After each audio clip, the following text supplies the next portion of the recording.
निरंतर अच्छी भावना भाएं। जैसी भावना भाएंगे वैसे संस्कार उस जीव में आएंगे। जब जीव गर्भ में आ जाए तब जैसी भावना भाएंगे वो संस्कार जीव ग्रहण करता चला जाता है। एक माँ गर्भ धारण करने के पहले नित्य ही तत्वाशुद्ध का पाठ करती हैं, भक्तामृत का पाठ करती हैं, सहस्रनाम का पाठ करती हैं, सामायिक करती हैं 3 बार, नित्य पूजन करती हैं, आहार आदि दान देती हैं, काम करती हैं। गर्भ में जीव है, ऐसा नहीं हुआ कोई मूर्त के कोई अजीब है, चेतना है, वह शरीर का निर्माण कर रहा है। उस आत्मा में जानने देखने की शक्ति है, ग्रहण करने की शक्ति है। माँ के संस्कार वह ग्रहण करता जा रहा है और आश्चर्य होता है। वह बालक जन्म होने के बाद 2-3 साल का हो पाया, उसे तत्वा सूत्र बोलना आ गया।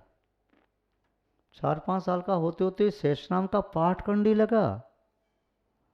वह शामय करने के लिए आंख बंद करके पद्मासन आके बैठ जाता है। उसे ड़मोकार मंत्र आने लगा। सहस्रनाम, भक्तामृत, तत्वाशुद्ध जो पाठ माँ करती थी वे सब पाठ उसे याद हो गए। माँ ने पाठ करना छोड़ा नहीं, जन्म के बाद भी बालक सुनता है।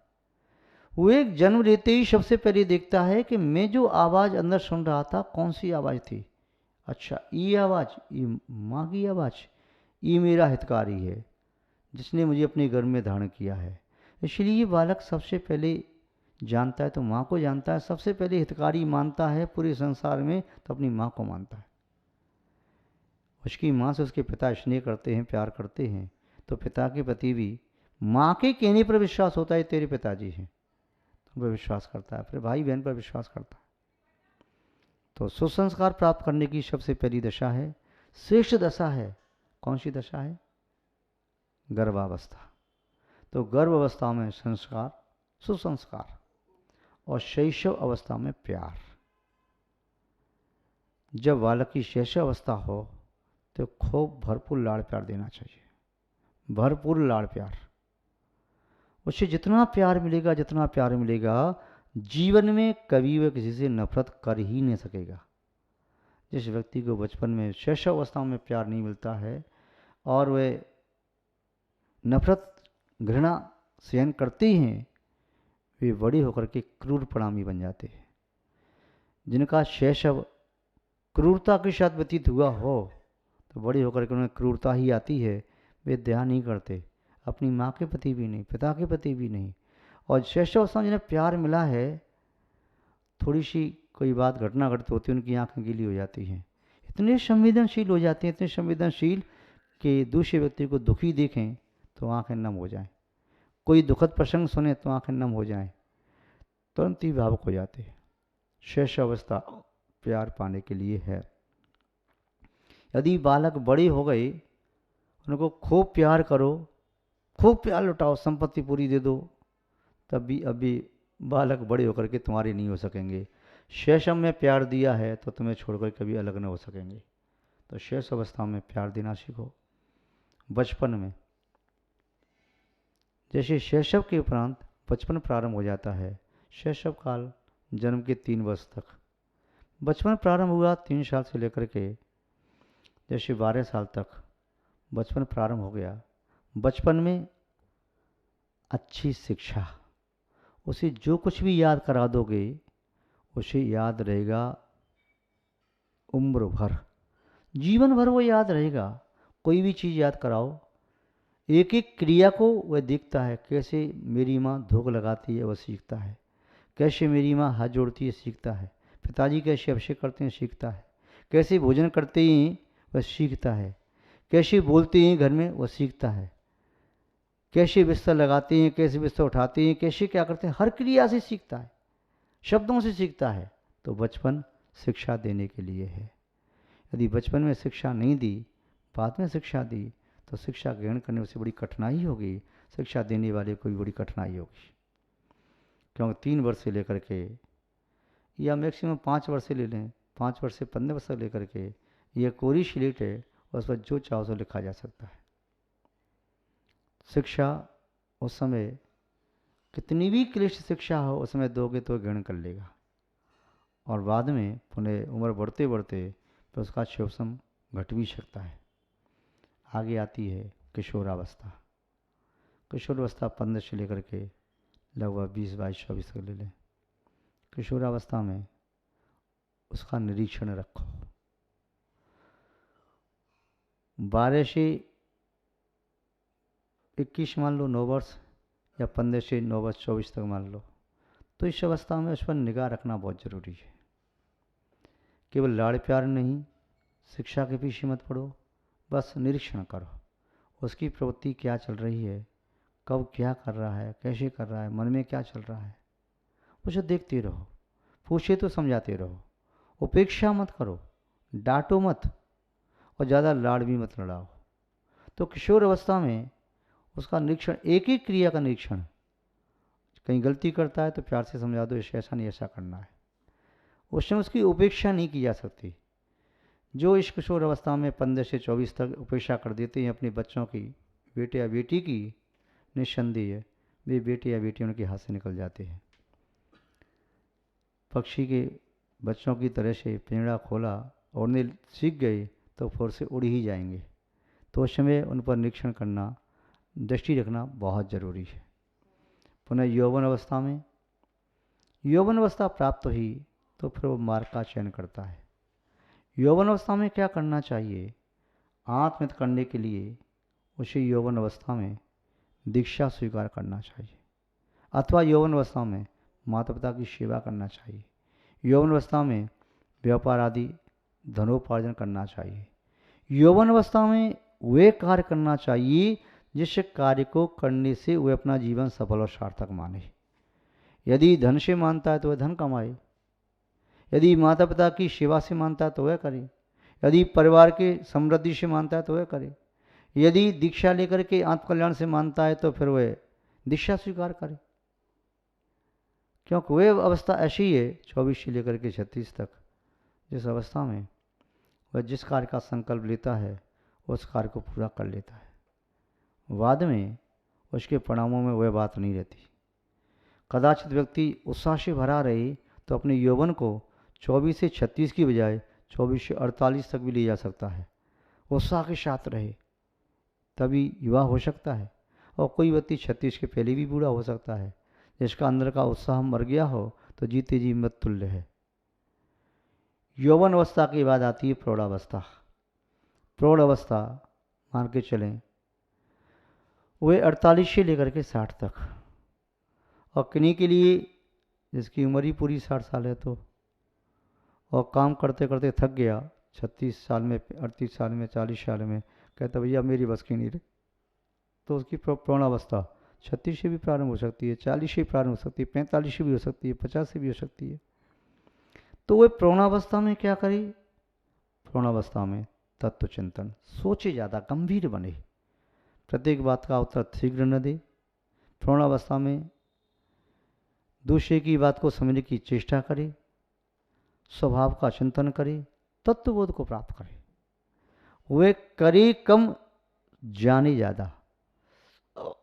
कहती कि सुनना भले ही कम हो पर गुनना ज़्यादा हो।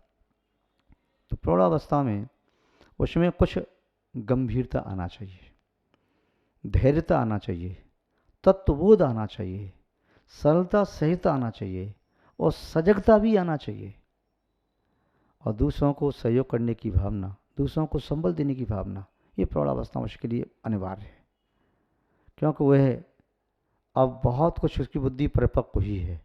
तो प्रौढ़ावस्था में, और किसी की प्रौढ़ावस्था 60 तक भी चल सकती है, इसके आगे भी चल सकती है, शरीर की स्थिति ठीक है तो। अब आती है अंत में वृद्धावस्था। किसी की वृद्धावस्था 60 के बाद प्रारंभ होती है, किसी की 65 के बाद, किसी की 70 के बाद, किसी की 75 के बाद। बोले मैं तो वृद्ध हुआ ही नहीं। जब शरीर शिथिल होने लगे, इंद्रियां काम करना बंद करें, समझो फिर वृद्धावस्था आ गई। अब इंद्रियों के द्वारा प्रॉपर काम नहीं हो पा रहा, तो अब क्या करे? अपने मन को प्रभु भक्ति में लगाए, भक्ति करे, परमात्मा की भक्ति। वे शास्त्र सुने, गुरु की भक्ति करे, सेवा करे। कहीं मन विचलित हो तो भोगों का परित्याग करके योग साधना में संलग्न हो जाए, तीर्थ यात्रा करे, अधिक से अधिक अपने चित्त को धर्म में लगाए।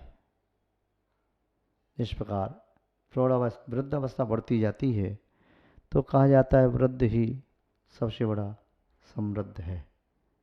जिसके पास प्रगाढ़ बुद्धि है, जिसके पास प्रचुर मात्रा में अनुभव है, जिसके पास जीवन के उतार चढ़ाव जो देखे हैं उसके बाद जो उपलब्धि हुई है उसकी निजी उपलब्धि मानी जाती है। उस निजी उपलब्धि के माध्यम से वो अपने जीवन को सफल और सार्थक कर सकता है। जिसके पास इस प्रकार की सामर्थ्य नहीं है तो वृद्ध होकर के भी दुखी हो सकता है, क्योंकि वृद्ध अवस्था में इंद्रियां जब काम कम कर पा रही हैं, अपने विषय को ग्रहण नहीं कर पा रही हैं, तो उनसे ज़्यादा काम न ले। जैसे ग्रस्त भी बूढ़े बैल से, बूढ़े हाथी घोड़े आदि हैं, उनसे ज़्यादा काम नहीं लेता, तो अपनी इंद्रियां भी वृद्ध हो रही हैं तो वृद्ध इंद्रियों से ज़्यादा काम न ले।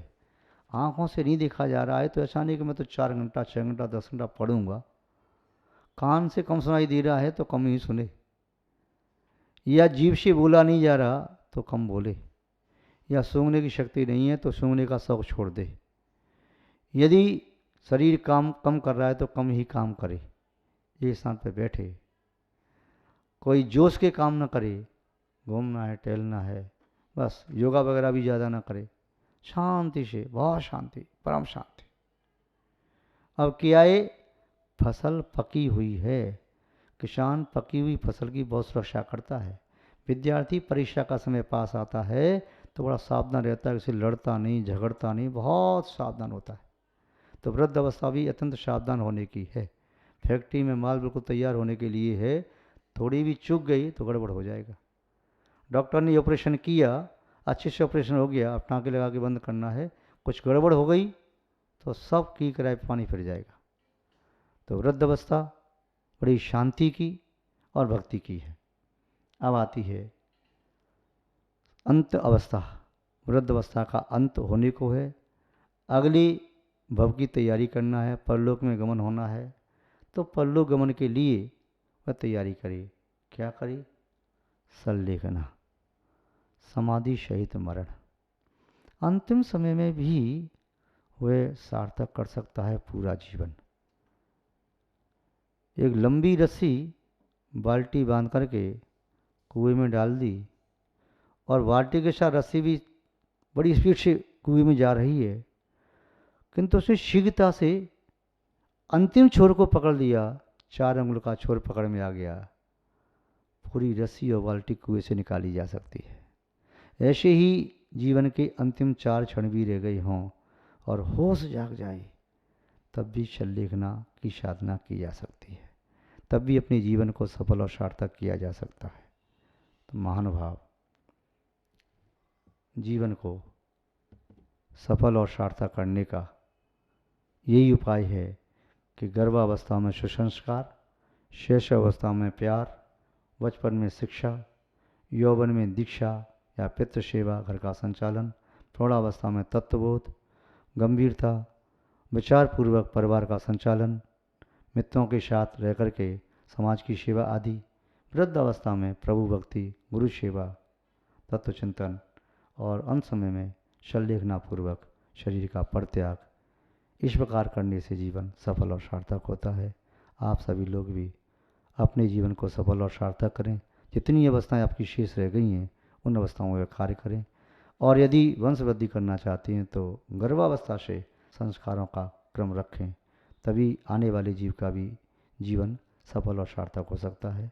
आप सभी का जीवन सार्थक बने, ऐसी हम आपके प्रति मंगल भावना भाते हैं। इन्हीं मंगल भावनाओं के साथ शब्द श्रृंखला को विराम देते हैं। जय बोलिए श्री शांतनाथ भगवान की, परम पूज्य आचार्य गुरुदेव श्री विद्यानंद जी महाराज की, अहिंसामय विश्व धर्म की। नमः सिद्धिभ्यः। जय बोलिए त्रिकालवर्ती त्रैलोक पूज विश्वाराध्य पंच परमेष्ठी भगवान की, अनंतानंत सिद्ध परमेष्ठी भगवान की, वर्तमान जन शासन नायक श्री वर्धमान महावीर भगवान की, परम पूज्य चारित्र चक्रवर्ती आचार्य श्री शांति सागर जी मुनि महाराज की, परम पूज्य सिद्धांत चक्रवर्ती आचार्य गुरुदेव श्री विद्यानंद जी मुनि महाराज की, विश्व कल्याण कारक अहिंसा प्रदान श्रीमद विश्व धर्म की, जैनम जयतु शासनम विश्व कल्याण कारकम। उपस्थित धर्म स्नेही सत श्रद्धालु भव्यवर पुंडरीक पुण्यात्मा महानुभाव, अनादिकाल से यह जीव संसार में परिभ्रमण कर रहा है। परिभ्रमण करने में इसे सुख नहीं दुख ही प्राप्त हो रहा है। इसीलिए भव्य जीव संसार परिभ्रमण से मुक्त होना चाहते हैं। कोई भी जीव ऐसा नहीं है जो संसार में परिभ्रमण करना चाहता हो। चाहते हैं हम शांति से बैठें। आप लोग भी कहते हैं कुछ काम करने के उपरांत थक जाते हैं तो चलो शांति से बैठो, अब बहुत हो गया। क्रांति करने वाले भी कहते हैं शांति से बैठो। कोई काम करना है शीघ्रता से काम करो, चलो शांति से बैठो। शांति से बैठ जाना हमारी नियति है, प्रकृति है, स्वभावशील है। संसार में जन्मग्रहण करना हमारा स्वभाव नहीं है। यहाँ पर हम आपको 8 सूत्र देते हैं। भव भ्रमण भंजक, संसार के भ्रमण को नष्ट करने वाले 8 सूत्र हैं। वकार अक्षर से प्रारंभ होते हैं ये 8 सूत्र। इन्हें हम क्रम से देखते हैं। कौन कौन से भी सूत्र 8 प्रारंभ करते हैं। पहला सूत्र संसार का भ्रमण नष्ट करने वाला वह है भगवत भजन। भगवत वे कहलाते हैं जो संपूर्ण ज्ञान से युक्त हैं, वे भगवान हैं। भग शब्द का अर्थ होता है ज्ञान, अथवा भग शब्द का अर्थ होता है आत्म ऐश्वर्य, आत्मा का वैभव। भगवान की भक्ति करने से, भगवान का भजन करने से व्यक्ति के पापों का क्षय होता है। भगवान की भक्ति भगवत अवस्था को प्रदान करने वाली होती है।